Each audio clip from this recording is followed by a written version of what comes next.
swallow my gum. Swallowing. Are you a swallower of gum? Sorry, I had to... Is that what we want to start on? Let's start on. Okay, let's start on. I'm not sure about that. There is, anytime you swallow gum, there is someone who goes, oh my God. Yeah, that's me. And you're that person? I am that. What should I be afraid of? I don't know. It's staying in your stomach, and you see what it looks like on the concrete on a hot day. Yeah, but it's just gonna be past. This whole thing Is of it? Yeah. Have you proof of that? Have you been inspecting your poos? I have. I am aware that my rectum is not blocked by gum. Oh, thank God. Which is a vocal warm up that I do every day. Super mild. Mild. My anus is not blocked by gum. My anus is not blocked by gum. Yeah, it's also a mantra.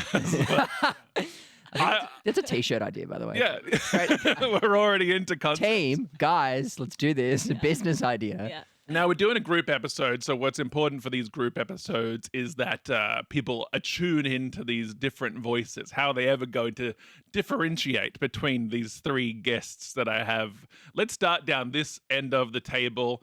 Riley, who are you and what are you doing here? My name's Riley Sugars. I'm here because I'm a failed accountant. No, I'm just joking. I produced the series Till You Make It that we're here to talk to you today about. I'm also a director, a writer, an all-round duffer. And yeah, that's about it, really. I really appreciate that intro, and I love that you went as far as saying, and that's what we're here to do today. I appreciate that part. That's really nice. In case I've just woken out of a coma, I'm going, who are you and who are any of these people? I like a nice title sentence. Yeah. Great. Emma? Hello. Hello. I am delighted to be here, so thanks for having us. My name is Emma Choy.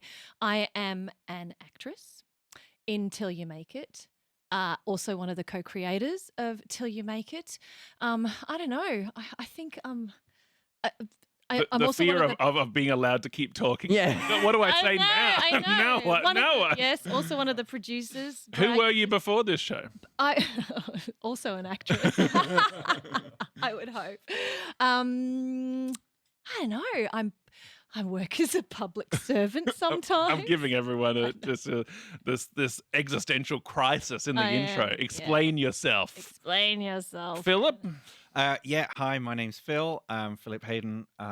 Yeah, I'm an actor in the show, writer, co-executive producer, co-creator. It is scary having to explain yourself, isn't it? Oh, man, it really is. No, when it becomes about you for a moment, you're like, oh, okay, yes, I have to be Because it's sort of the comfortable. premise of this show is like, who are you and what are you doing here and where are we going in our lives, right? Yeah.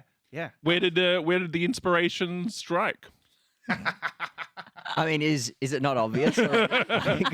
Well, yeah. So Emma and I are a couple in real life. And I thought you had a whole will they, won't they thing going on. Yeah. That's Rachel, are they? The Whoa! sexual tension in the room. Oh, it's Get your palpable. hand off me. Yeah, even after 20 years. No, and so honestly, during lockdown, was wanting to do something new, take advantage of that. So started writing, had always been noodling around for a little while, but then got a bit more serious about it.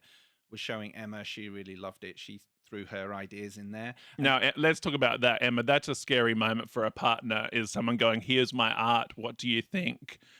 How does that feel in that moment where you're being asked for your thoughts from a loved one to give your criticism? Well, first of all, I was really angry. I was really angry because There wasn't a part in there for you? he'd written me out. Tall, blonde lady. He'd hooked up with Hannah Waddingham. She's blown away by yeah. the white-haired Englishman. So it's more like a fan fiction. Yeah, type sorry. thing. Yeah. Excuse me, my turn to speak. Yeah, no, I was like, hang on. We've been married for like, at the time, maybe, I don't know. I can't even remember how long. Several years, darling. Several years. Several years. Feels like I I'm was doing like- crowd work and I'm getting in a gotcha. Like, how long have you guys been together? You're like, oh, I don't And know. Phil's looking at you like, okay then. What's the date? So it was one of those moments of like, oh shit, he's written something. It's taken 20 years. Okay, we'll get over that one pretty soon. And I was kind of reading it going, I think this is good. It's I think don't it think I have is. to give him my I'm impressed look, but don't take it any further. Yeah. High pitch. Oh, it's Yeah. great. It's Well, great. what if I you loved it. teamed up with somebody, or what if Yeah. maybe get Not a me, third but pair like of eyes? who else? Who else you got in mind? Yeah, there are some great groups online where you can share this and get some feedback. No, I was really like, hang on, I think this is funny. And how close, Phil, did it resemble what it became in those early days? Really closely. And I have to say, so that initial period of, hey, what do you think, hun, showing scripts was followed by a kind of a year-long, maybe 2-year-long period where things Emma would say, she'd sort of catch me scribbling, writing them down. I'm like, what's that? You know, I'm just writing it down. It's really funny. It's really good because she just, there's the characters of Tim and May are, as with so many things with comedy and writing, I assume, just exaggerations of us. And so we'd we'd be trying to go to sleep and Emma would say something and I'd roar with laughter. I'd say, okay, you got to send me that. I'm trying to go to sleep. No, you just got to text Yeah, me. you have to become almost like the worst person into like just that. Oh, I got to write that down. I've got to stop the flow of conversation because that is just a great little quote. Riley, because you're the producer, you should be the best at doing this. What is the show? Oh. Opening. No, I just May and Tim, they're 40-year-old actors and basically What is something? Yeah, you probably couldn't tell they were. Yeah, no, you probably sorry, they are innocuously aged actors. Straight in there with the 40s. Yeah, I know. Wow. I'm just the worst. And I think they're just hitting a point in life where the big life goals haven't really happened and they're seeing kind of their friends pass them by a little bit in some of kind of like buying a house and doing these big life things and it's a comedy. and it is a comedy. I know, yeah. It sounds like you're like, wow, this sounds so funny. That's so. But Some sort of German depressing. expressionist yeah, film. It starts with a dance. yeah. A sad Polish, dance. black and white. But yeah, and I think then it's just kind of this journey to, oh my god, we're going to course correct. The whole series basically is this very quick journey of these two characters trying to course correct and try to become adults very quickly. And really the shenanigans they get up to trying to do that, May is trying to, land a proper job as an actor. And by the end of the first episode, and it's kind of like ripples through the rest of the series, she gets a job, but it's not sort of what she wants. She's a stand-in. And and then there's so much of her pride that's sort of like, well, I'm a stand-in, and then, it just ripples across. Whereas I think Tim, the character that Phil plays, is so, he's just a very, and I mean this in the most loving way, like a happy puppy dog, happy to kind of like be along for the ride. And he just loves May. He'll always support May. But like doing those big life things, it's like not, oh my God, That's so nice. not as dramatic, whereas May is like, this is life and death kind of. As Justin Timberlake once said, it's got to be May. It's Tell me about how closely, Emma, the story mirrors life. Like when you're reading the script initially, you're like, oh, they've just ripped our life and put it on, or like how do you relate to May and how does it differ? May lives so firmly inside of me. She's just a real exaggeration, I think, of who I am. Although I do think I'm a little bit nicer than May. I think Emma is a bit. Sorry, can you nod a bit 100. harder? Thank you. I also love the third person talking. Well, it is a different person, and we have to be able to separate, especially if we're playing someone close to self, that it is still different. Even those Still people, fictional. like Larry David playing a character named Larry David, is still not him in reality. You have to make that distinction, otherwise people go, "Oh, dude, you're so no, it's a different person. I'm acting. And I am acting up here because I want to okay, Phil, let's talk on this idea of why write something, why make something. Always wanted to, like a lot of things, just put it off. Just put it off. And what other things are getting in the way? Because I relate to this a lot, and I think a lot of writers relate to that too. Yeah, totally. Mortgages, kids, life. Other things, keeping up with everyone else, which is a theme a little bit in episode 2.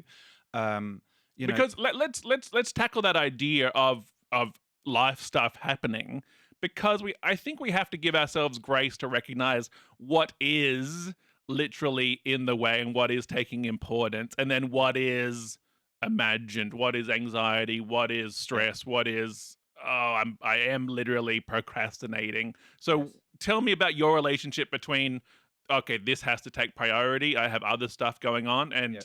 oh my god, I'm just scared of making something for myself. Yeah. Okay. I reckon the most succinctly I can put this. I didn't invent this. Someone else said it. I can't remember where I heard it. But there's a cost to everything. So we want to have Emma and I. We've got 2 kids, 2 girls. We want to have a nice house for them to grow up in. We want them to have flippin' holidays, that Mhm. sort of stuff.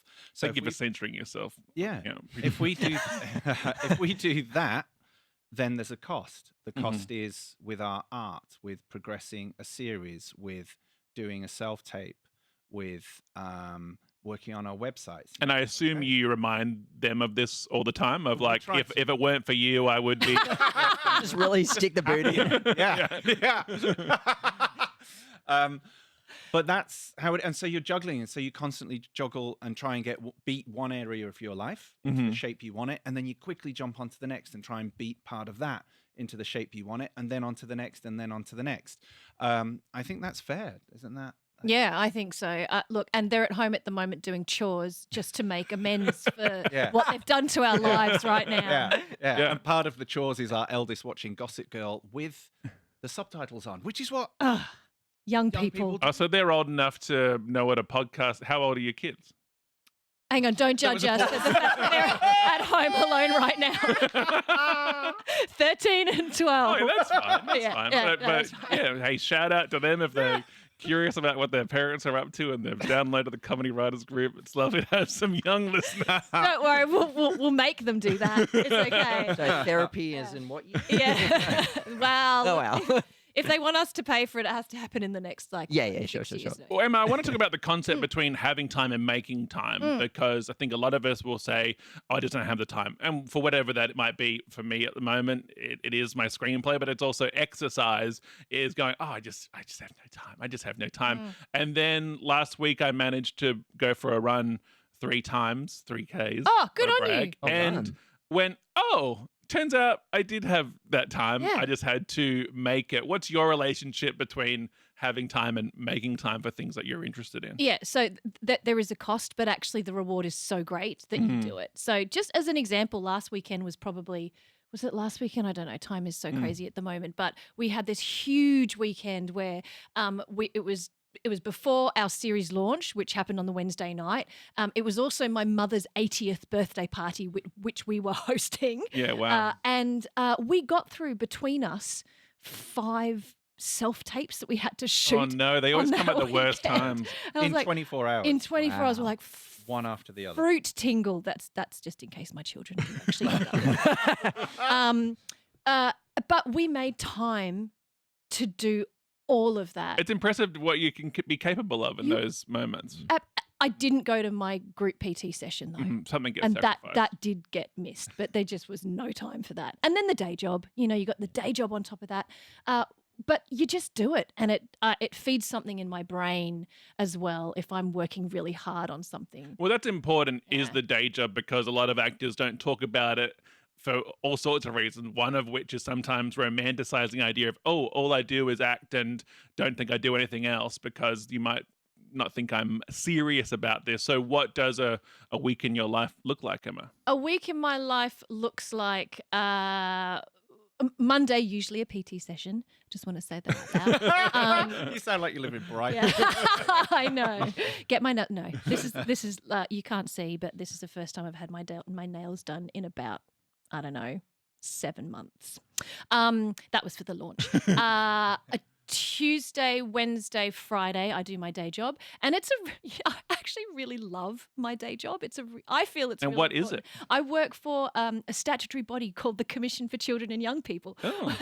Just to turn. It sounds like a little- laugh. Yeah, it's such a laugh. We help to prevent child abuse in organisational settings. Why are you smiling? I don't know, because if I didn't smile, it would be so sad and devastating. So you have an important job. Look, I feel like I contribute to something important. Yeah. And I actually think that as an actor, you need to do as much as you possibly can in real life to inform your work. Mm-hmm. And if you don't have those experiences, then I don't know where the authenticity is. You got to be existing. You got to exist. And I think that the struggle with actually the juggle of having a day job and the creative aspect of it, I think it really, I don't know, I think it makes for better art. Yeah, yeah. You're out there. Let's follow this thread. Riley, what does an average week in your life look like? Because you wear many hats. Yeah, I starts with a lot of self-loathing. No, well, look, I mean, I'm very both fortunate and I'd say it's a unfortunate habit of mine that I have basically the past 2 to 3 years made my entire living from filmmaking, Yeah, which is impressive. great, but at the same time, it is a big grind. And I will be very honest with you, like the mental health impact that has is hard Mhm. because you can grind and grind and grind for so long, and then you fall in a heap. Yeah, you're And working all the time, burnout. yeah, you just burn out, and you burn out mentally because I'm trying to get work and I've not gotten work, so you're working on your own things, but then bills are due, and I don't relate to this at all. yeah, you're like, this is alarmingly wow. Yeah, but and so I just kind of, it's a funny thing because like I do a lot of producing. I'm also a director and a writer. I'm when I'm not doing producery work, I'm sort of tinkering away on a long form project I've been on. Producing, I feel, is one of the vaguest things because it is so many different jobs, I feel, Yeah. rolled into one.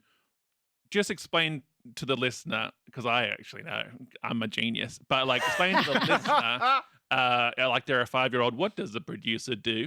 I'll contextualize it for this series. Mhm. I was one of the producers, so I'm not just the producer of the series. I'm one of the producers, but I was hiring crew. It was organizing locations, catering, all the logistics of the shoot. I also assistant directed the shoot, but we had a scenario in which we shot every episode in one space on one day. So it was sort of like I didn't, as assistant director, I wasn't really. That's not really what happens on a set usually because it Mhm. was contained, and we had a Scott Major, who's the director of the series, the co-creator. He's just terrific and has directed so many episodes of Neighbours. So I was like, all right, you're fine. I'll just check in on you every once in a while. I do producing I work. think you He gotta knows feel how to run a set. Exactly right. He You So gotta knows feel how like to you know run a what you're set doing. without but then much yeah, like time. since that, it's been, and I have to give credit to Emma and Phil and Scott because myself and Gemma Louise Murphy are one of the other producers of the series. We shot this and then we had other things to move on to, Mhm. and it's been a long time between the series filming versus it's being released. Oh, when did it finish filming? We finished filming in April 2023. Oh, wow. So it's been a long time, and And a lot of things that just don't see the light of day. They just end up in that sort of development. We'll finish editing it one day type exactly limbo. right. And because it was such a, this whole project has been a massive. It was a lot of friends and family and favors kind of job, and which is absolutely fine. I think some of the richest ones are like that, like rich creatively. I mean, Mhm. and so yeah, I mean, and then post that, like post this series, kind of like we're getting all right. We decided to try and get some Screen Australia funding, and we spent many months trying to fill that out, and we'd all kind of been the first time doing that, and didn't really pan out as we wanted to. Oh, man. So that sort of delayed the kind of release a little bit more.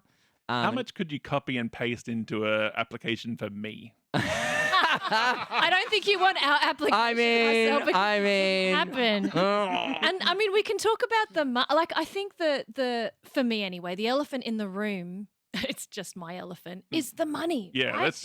and it's my is- favorite topic because it's something that people are often too polite to talk about. Yeah, I'm going to put it out there. We did this on the sniff of an oily rag, Mhm.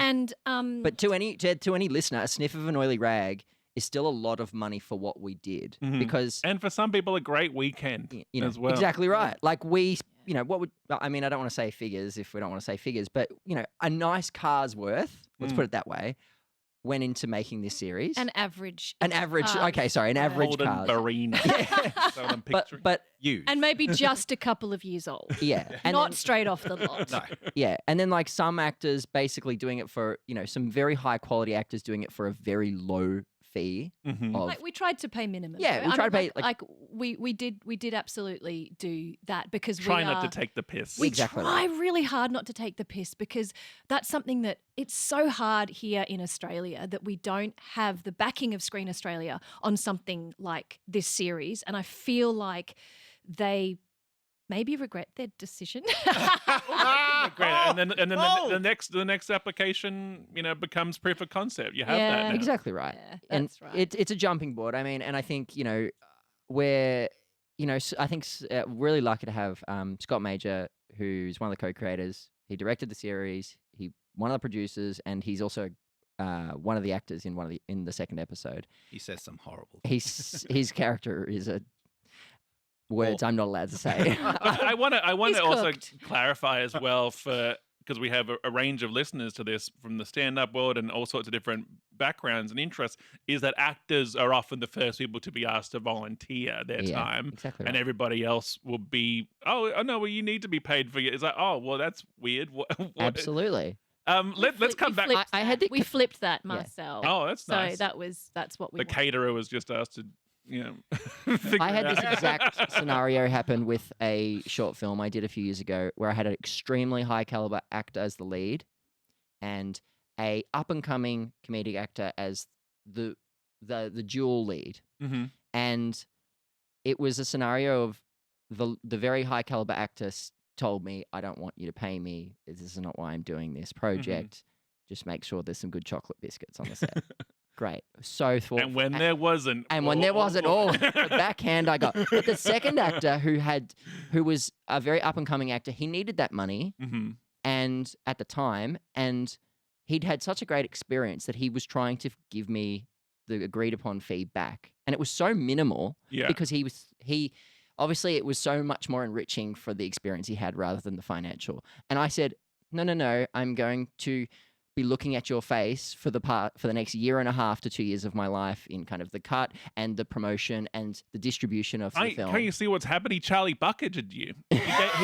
He put the everlasting gobstopper back on the table. Exactly right. Yeah. No, but I just think that to speak to that, I think that it's don't take the piss. It's not that hard. Like, and even if it is a token, you're all leaving the negotiation or the deal or the experience a bit more. Okay, yes, I didn't get a lot of money, but they respected me enough to pay me something. Yeah, and the word that comes to mind a lot of the time is transparency. Exactly Are right. you making it clear what your budget looks like to people? So they're not going, wait a minute, what are they asking me to do? And hold on, they said it was just going to be a half day. This day is blowing out. Yeah. I got places to be. Phil, let's return to this thread of what a week in your life looks like. Okay, so actually, the studios that backs onto this building is the Howard Fine Acting Studio. So I'm the director there, and I do a lot of teaching. and a Who lot is of this work. Howard Fine person? He is. He's like an alter ego of yours. He's You here with right now. Phil, it's you with the Right? mustache. Can we meet Howard Fine? No, he's an amazing acting teacher that I crossed paths with about 15 years ago, and was blown away by his approach to the work, to the craft. And my business partner, Patrick Constantino, had a lot of conversations with him. And then it was agreed after a period of time that we would start a studio here, teaching his methodology. He's from LA. He's an LA acting coach. Oh, Yeah. interesting. And he, that's what we do. So his most famous clients, but he's always got current very famous Oh, clients. we're going to is drop some names. Hold on, We're Ready, going to people, drop get ready. I'm Aus- getting the gloves to pick them up. Hold on. Austin Butler. He's currently Elvis working himself. Yeah, he's Mm. currently working with him on a new project, helping him get into character for that. So that's anyway. My day job is in the building next to this one, teaching actors, administering, doing all of that, which I love. And do you have that voice in your head? Because I'm a teacher, I'm a coach saw as that. well Yeah, of wanting to be someone who's also doing as well as teaching. absolutely, absolutely, and I'll work at every level. So this year, as an example, I did a couple of days on a TV show. I did an indie theatre show, and then I also did a short film for absolutely no money at all. I'll still work on all of those levels because, as Riley was saying, like that short film that I did, I don't get offered roles like that. You were the chocolate biscuit actor? Yeah, I was. And you know what? I loved it. And Riley was too polite not to at say. all. Tim Tam or a penguin, yeah. anyway. But that was glorious for me as an actor, and to be able to play that role, which I just don't get offered. Also, how nice is it to get invited to things like that? That's a thrill, Absolutely. It's especially if you don't have to audition. Yeah, God, just oh my straight God. to offer, please. Please, the whole time. And so that's sort of my week in sort of work wise. Damn, what was I going to say? No, I've completely forgotten. Wait, when it comes insert back, your own profound comment. tell there. me, There something. was the project? Children? I don't know. Yeah, mention your wife and kids. If nothing else, I'm a dad. Okay, you gotta like me. Tell me about how the project evolves. Was it always designed to be a web series? Did you think about it taking any other sort of medium? It was always designed to be a web series because I wanted we wanted to have some agency, some control. As an actor, you're so often not in control. You're at the whim of other people the whole time. And so it's like, I want some agency. I want to do this. I want to write a role for us that we can do, because very rarely, certainly not on screen, it has been on stage, but very rarely do we get to do comedy. It's just not how people receive us professionally when they're casting film and TV, so we get other roles. And, it's like, And also, all ads say, don't play the comedy, understated. I'm like, can you let me play a little bit of the comedy? yeah, can I just do a bit? Like, let me free. And so was always thinking it would be a self-funded project, and always therefore them for distribution online. It was only really partway through filming when Riley said, hey, I think we might have something here, and it might be bigger than this, that I think I really started going, actually, do you know what? You might be right. And this is uncomfortable. I don't do this, but the response has been amazing. And I still feel like, and we were talking about it in the car on the way in, that it does sit comfortably on certain streaming platforms, and that's like it really does. What does if Netflix and Stan want to come and have a chat with us, I'm sure we'll make some time. they're I'm sure. listening? Just DM me. They're always listening. Well, Phil, what does, as you're writing it, because I'm writing a screenplay at the moment, I've got a ulterior motive for having you here. Is as you're writing, are you thinking about what would success look like from this? Like what would be a win from this? What does that look like to you? Not while I was writing, but afterwards I've loved those fantasies and drift off into that for hours at a time. No, while I was writing, was really just looking for stuff that made me laugh or feel good, or that I could relate to, or that I could really see the characters. I read one book on about writing, and it was called On Writing by Stephen King. And It's a great book. It's a great book, right? Number 1, do cocaine. Yeah. Until your nose bleeds. Number That's what we're 2, missing. Yeah. write a perfect book, but then throw it in the bin in the hope that your wife will fish it out of the bin, and it will that one. and it will turn out to be Carrie. Yeah. Oh yeah, no, yeah. So yeah. what stage of development did you put your manuscript in? Yeah. Find it. Well, I sobered up after all the cocaine. No, and so writing it was, wanted to do something. So you were writing a sort of agendaless and like, this is I just want to make something good. All right, and honestly, I was always picturing Emma in the lead role. So prior to writing this, I know. Prior to writing this, I really enjoyed some female-led comedies. I'm thinking about Minx. I'm thinking about Russian Doll. I'm thinking about Smilf. I'm thinking about Hacks. I was going to ask you to name 3, and you did. Yeah, that was 4. There we go. And loved those. And our show is nothing like those, but they were just brilliant female-led comedies, just brilliant. And I found them far more interesting and far more amusing and far more relatable than anything else that I'd seen for a long time. Smart comedy. Yeah, it's so smart. Refreshing. So smart. Yeah, Hacks is incredible. Oh, Hacks is unbelievable. And the the way that they can shift from vulnerability to comedy, just excellent, just excellent. Now, last night was the big old launch. Is that right? Last night? During the week, last week. During the week. Last week. I saw on socials. I thought it said last night, but hey, the algorithm sometimes It's okay. lies. Riley, how was the launch experience through your eyes? A lot. It was. Where was it? We had it at- give us the journalist questions. Yeah. Who, okay. what, when, where? Sorry, I'm just gonna. Mm. So we had it at the Altona Theatre because we're very fortunate that Hobson Bay City Council kind of helped us in some of the filming aspects of just some of the locations. So it was very kind of nice tie-in to have it back in that community. And we had 200 plus people in the room. Emma, who are these people? You have this many friends? Yeah, don't you?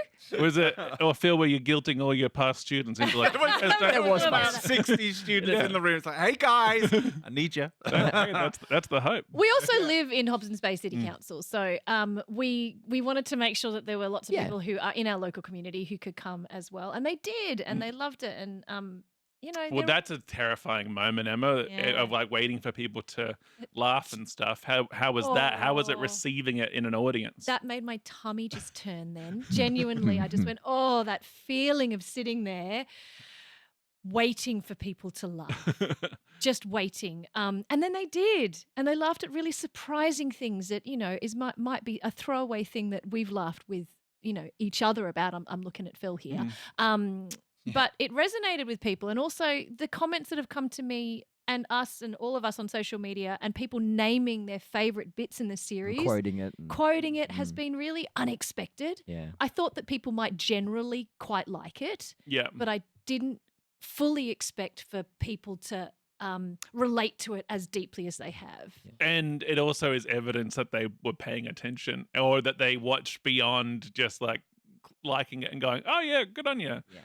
Something's turned up in my feed. Is Yeah. like, here is proof, which is really nice. It is really nice. It's beyond the, I quite like Em and Phil. I suppose I'll give it a watch, kind of, which is what we thought might Watched all of might them. happen. Yeah. But people have really like, nice. I've binged all 4 episodes. What's next? And that's what's good about it. It's Yeah.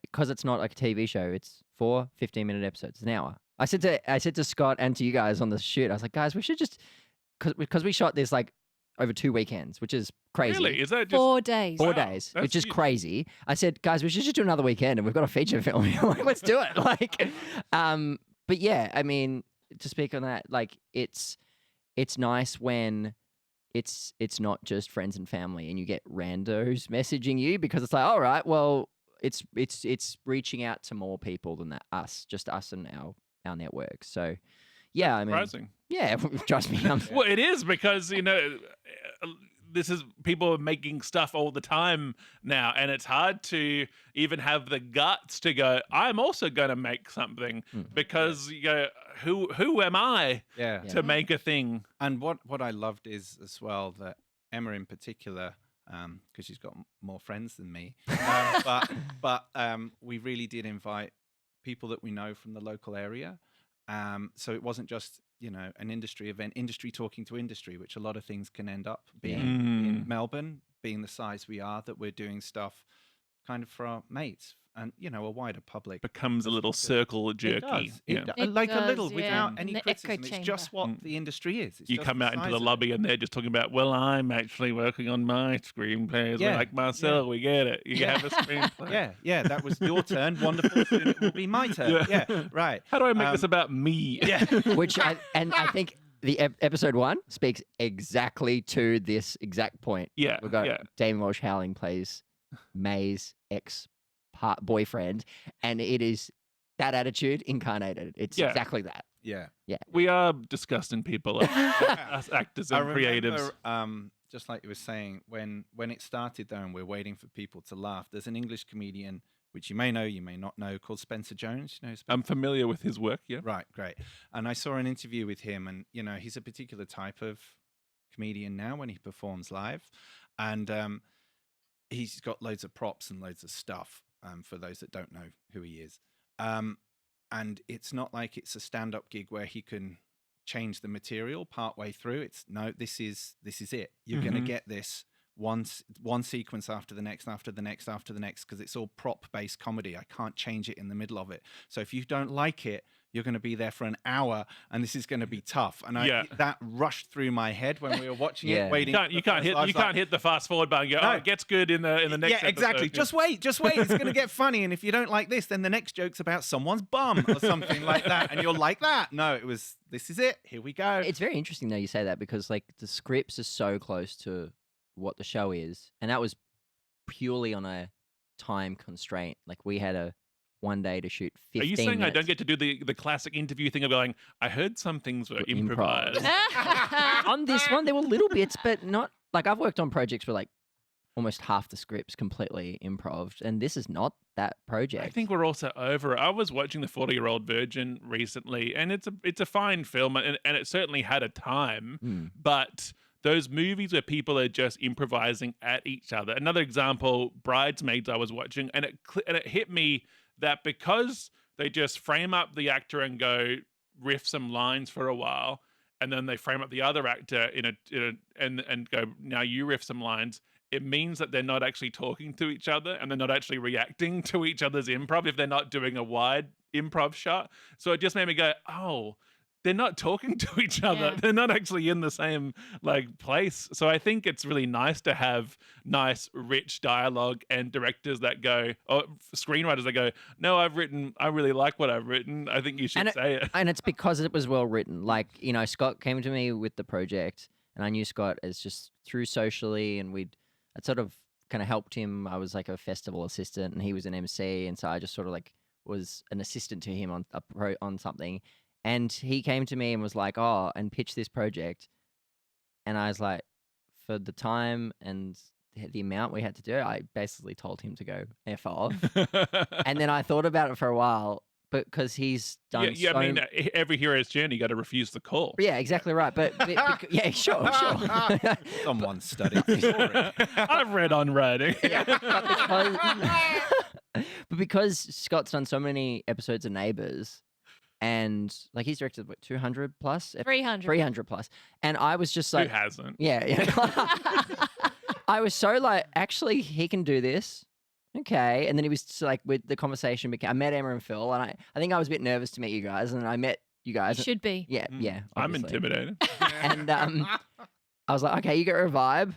And by the time it was off, like discussed with me to us finishing shooting was like a 6-week period. So like the actual like, let's do this, oh my God, we're making it, was very like, oh my God, pedal to the metal, fast forward. Oh wow. And yeah. And isn't that thing that you can be working on a project for the longest time from the just the idea, then the writing, then all the other stuff leading up to it, and then it's just happening. So Emma, tell me about the actual it's happening part and having to make time for, all right, we have to shoot this and make this, and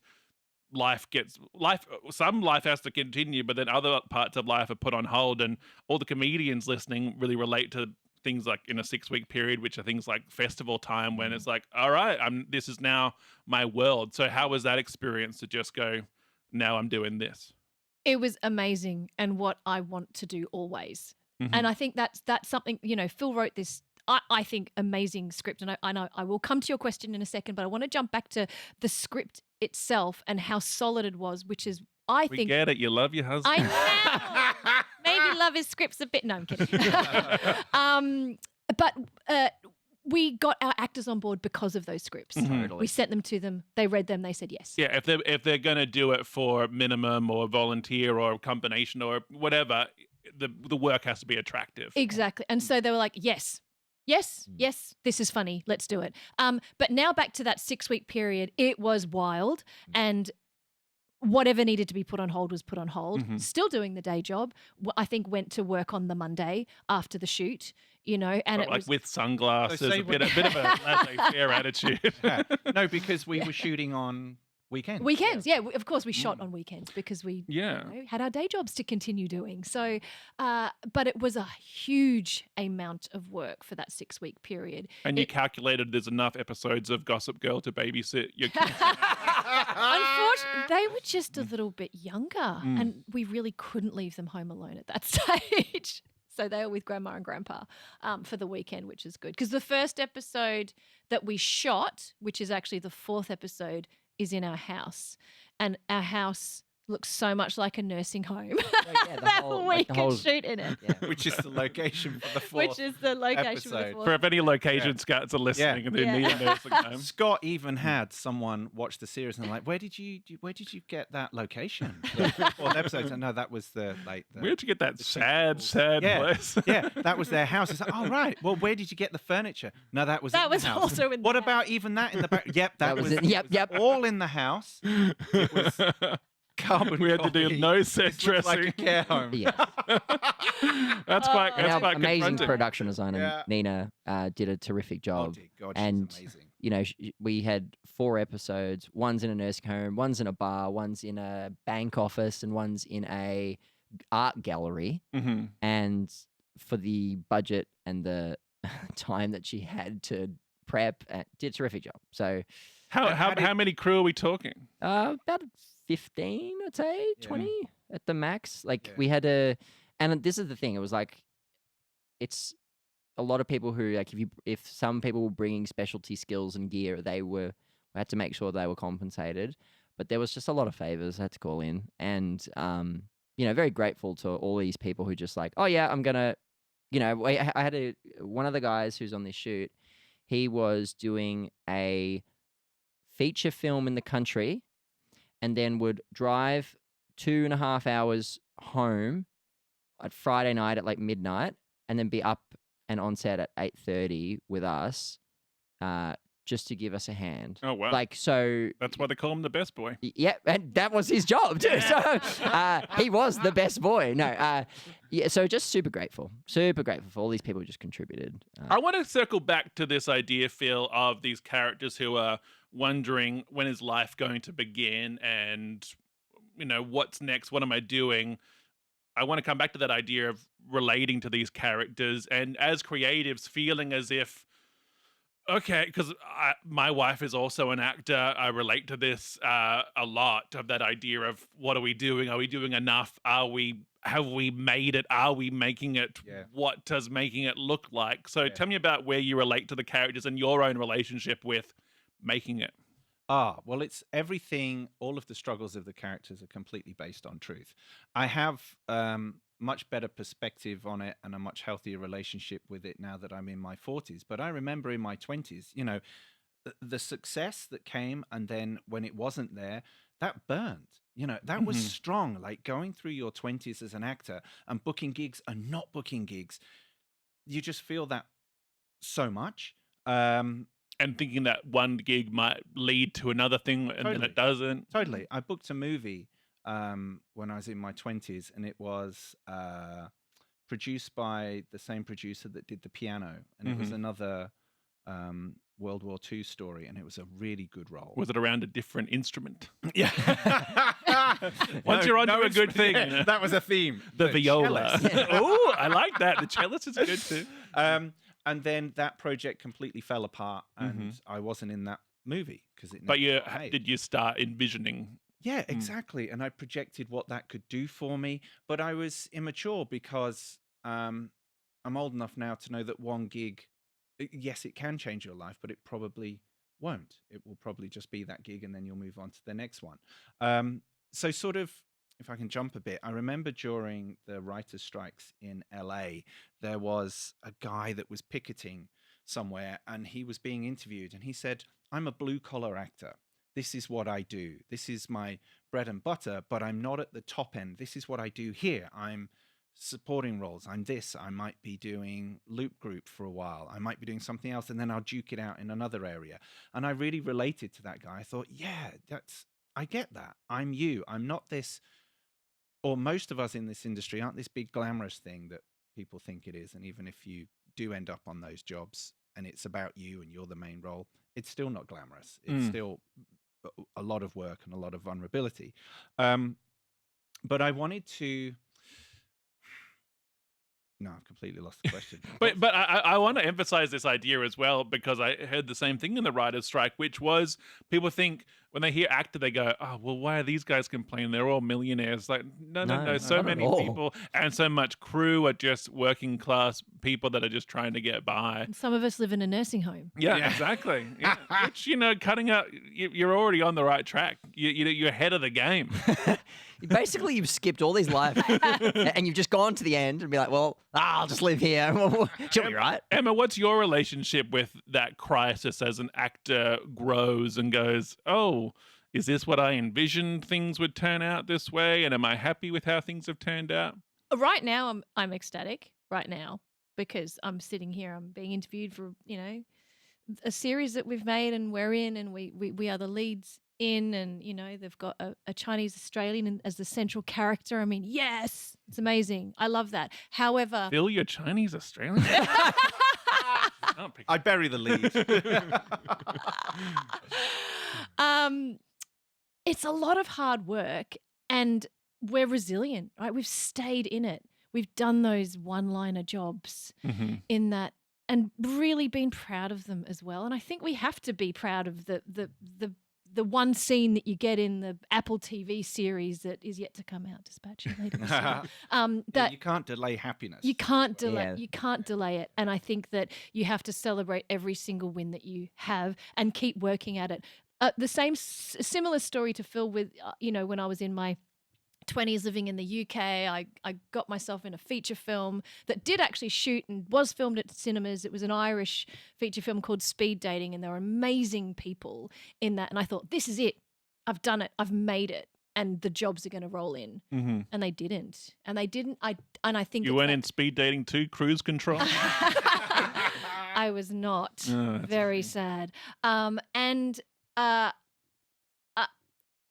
I think that young actors tend to have this vision of, I just need to get in this one thing and then I will have made it. Because But that's what so many people's narratives are when they're Yeah. talking about their stories. Like, I did this, and then that led to this, which led to this. Yeah, and I think that my story is that it's just taken 20 years. And we're still going to have to work really, really hard to promote this series, to get people to watch it, to take us seriously as actors, and not just the two lines in some kind of, really good series, but to actually put faith in. Yeah, hard to us. chop together those 2 lines into show reels. I know, sometimes. and Like, oh, God- that sort of counts. Right? Oh, it does. What you do, you shove it in there somehow. See, look who I'm next to. That's the back of my head. Yeah.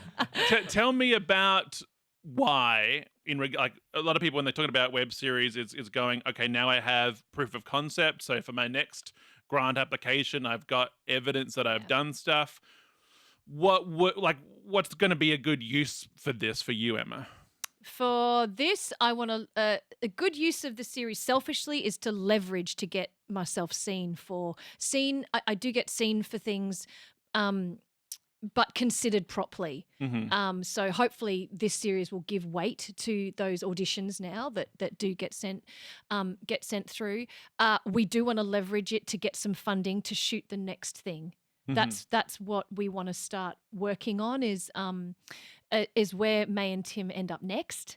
And Phil may have written a couple more episodes already, but hopefully now the Screen Australia application won't fall flat because we have that calling card. And to be honest with you, it's what we always thought this would be, is we will Yeah. create it as a calling card Yeah. for us to move forward with the career and just keep going. Because it's what every bit of advice is. Yeah. Show us that you can do it, and then Yeah. prove it. And Essentially, it was also just so unbelievably enjoyable.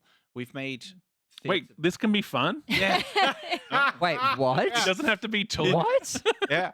It was great. So rewarding. How did you? This is a good question. Like, how did you make it fun?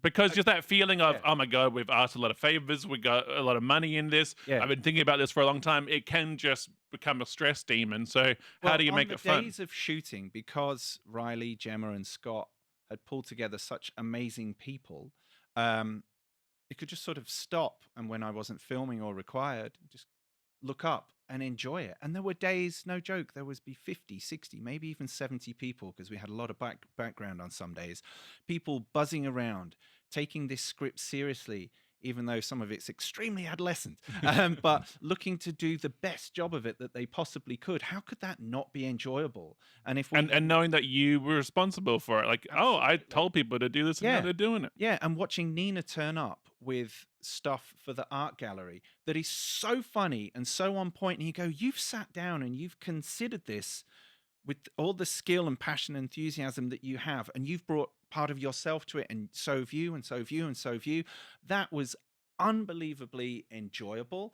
And with it being a low budget project, you think, okay, there's going to be a point where I'm going to have to be carrying water bottles or helping out. Maybe if I finish shooting earlier, I can start making sandwiches for lunch or whatever.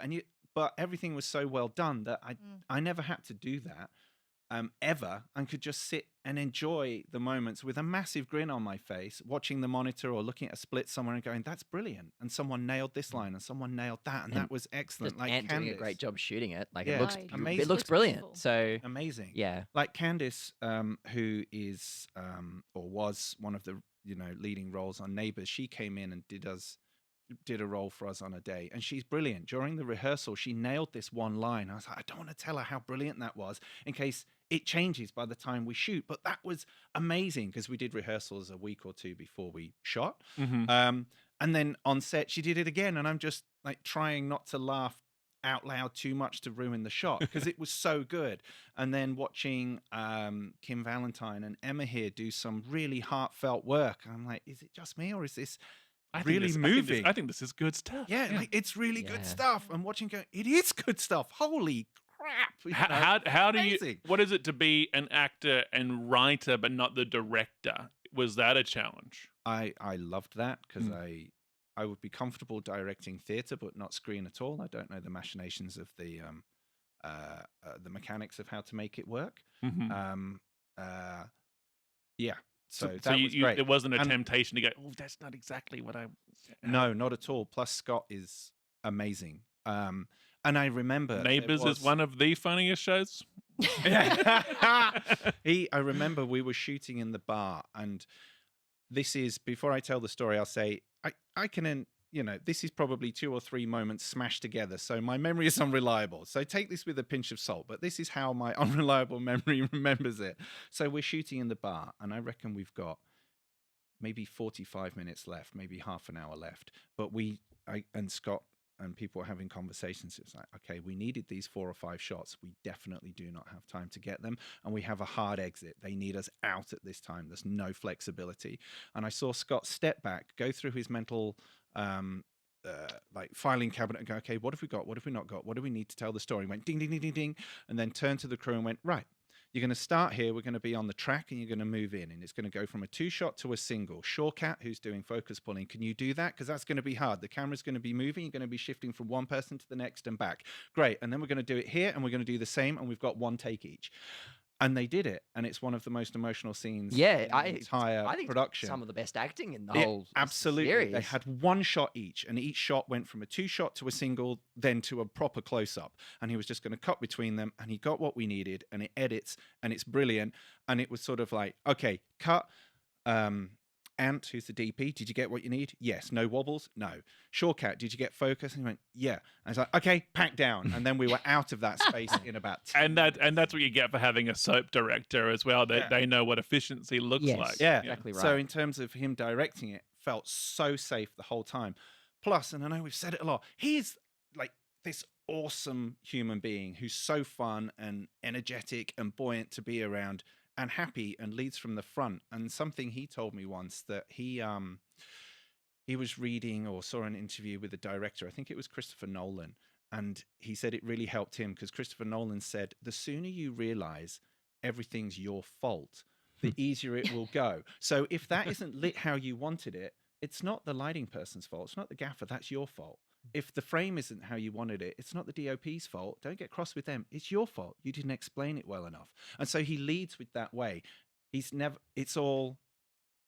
somebody else's fault. If it's not working, he'll go, oh, okay.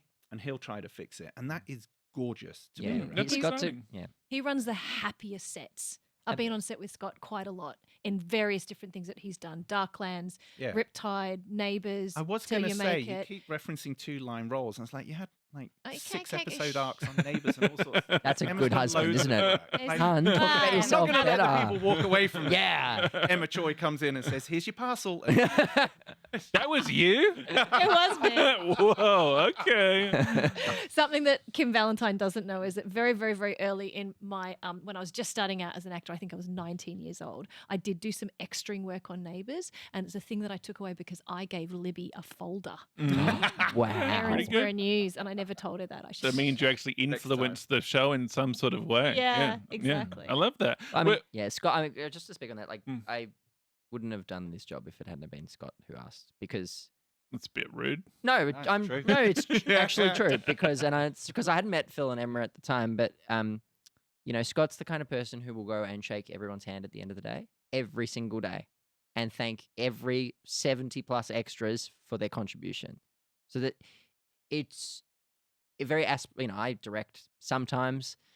You know, it's been a while, I won't lie, but like that is aspirational as someone who I mean, I leads a noticed. set. Did you shake my hand when I met you today? Yeah. Far out. It's only what, like an hour ago? An hour and a half? dogs, hold on. Hold on. I shook your hand. Yeah.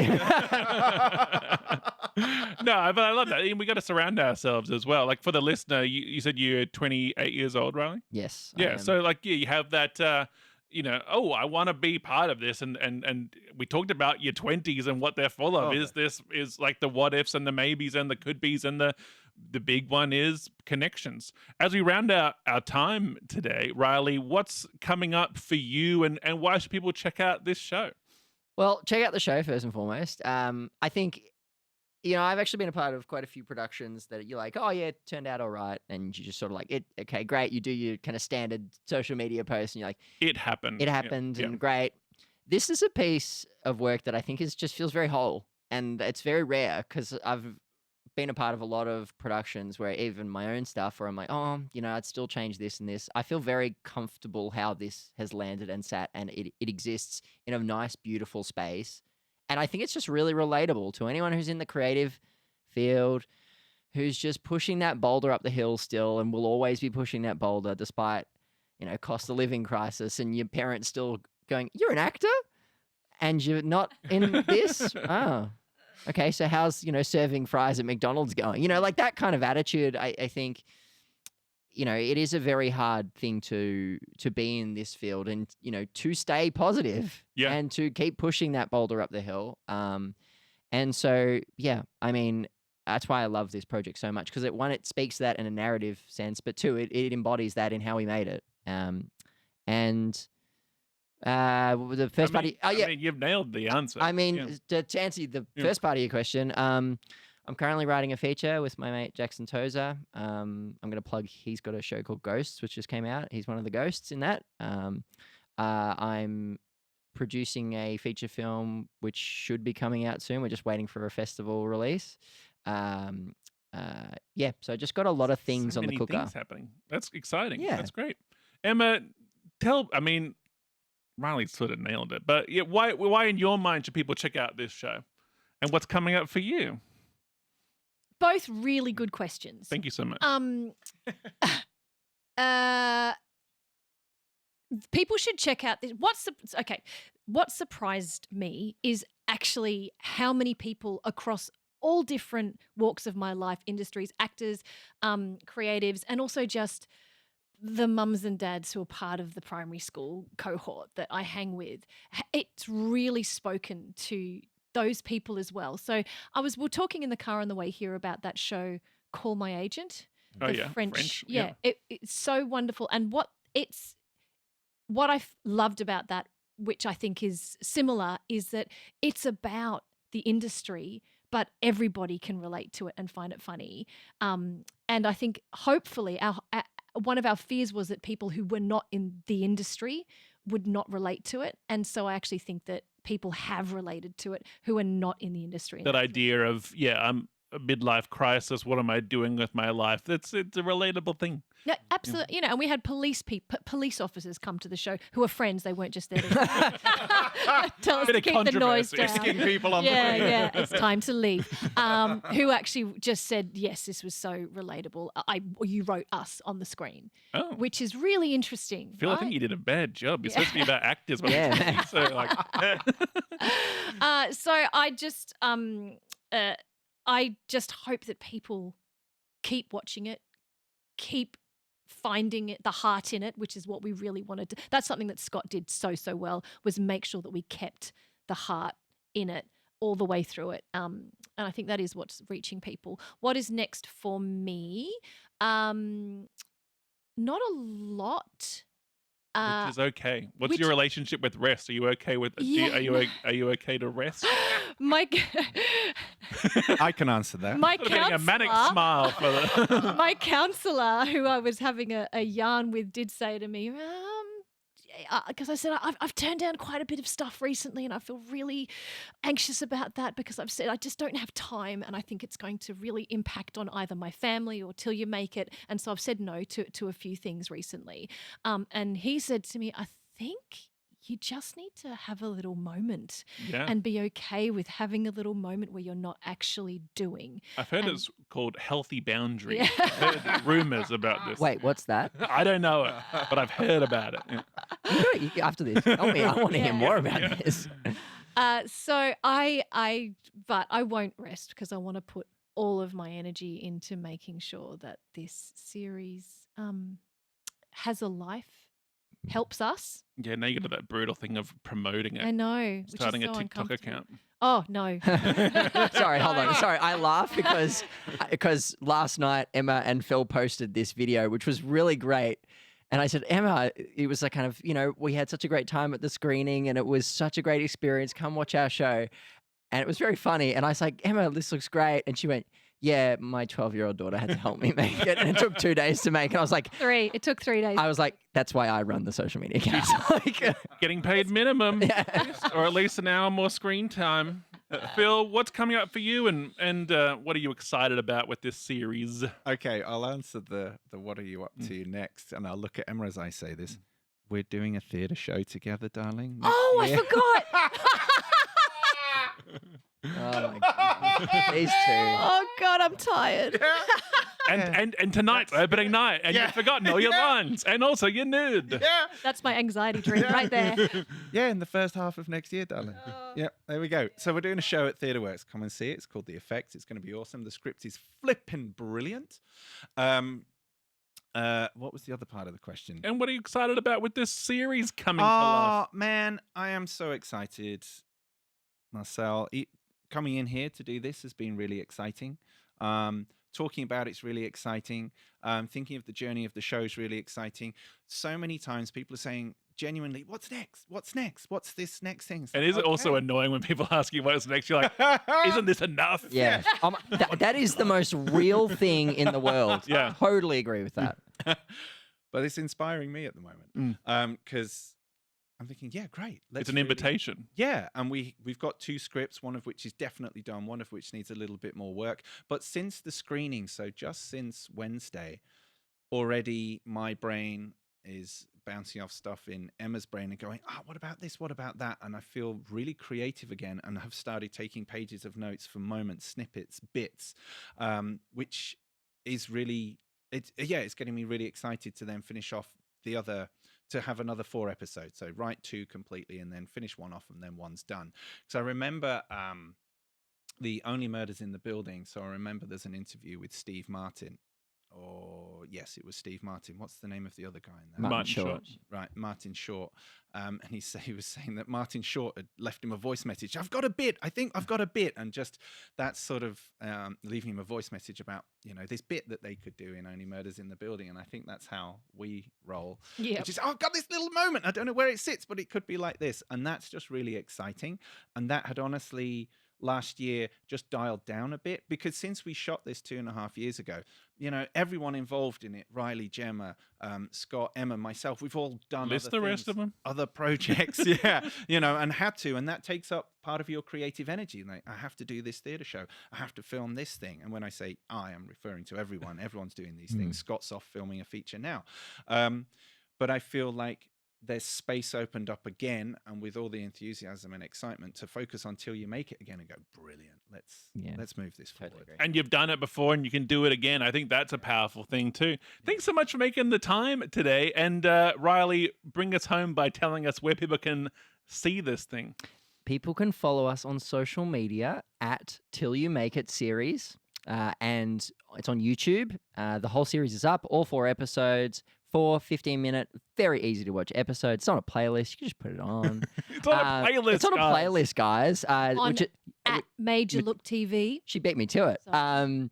So yeah, at Major Look TV, which is where it lives, and follow along and give it a watch. It's the long weekend now, and I'm just kind of like trying to convince every person in It's my a long contact. weekend? Is it? Is it? I don't know. I'm a freelancer. What? Oh, yeah. True. It's all right. Phil's working tomorrow too. I know. I was like, it's a long weekend. Actually, so am I. So I'm like, I get you. But it's just like, all right, I just think that it is a really lovely, fun, enjoyable piece of Australian comedy, and it's so refreshing and nice to see Australian comedy that's not larrikinism and just let's play to the stereotypes of Australia. But it's about Road real trip. things. Yeah, exactly right. It's about real things and real people and very relatable scenarios. Love it. We did it, you guys.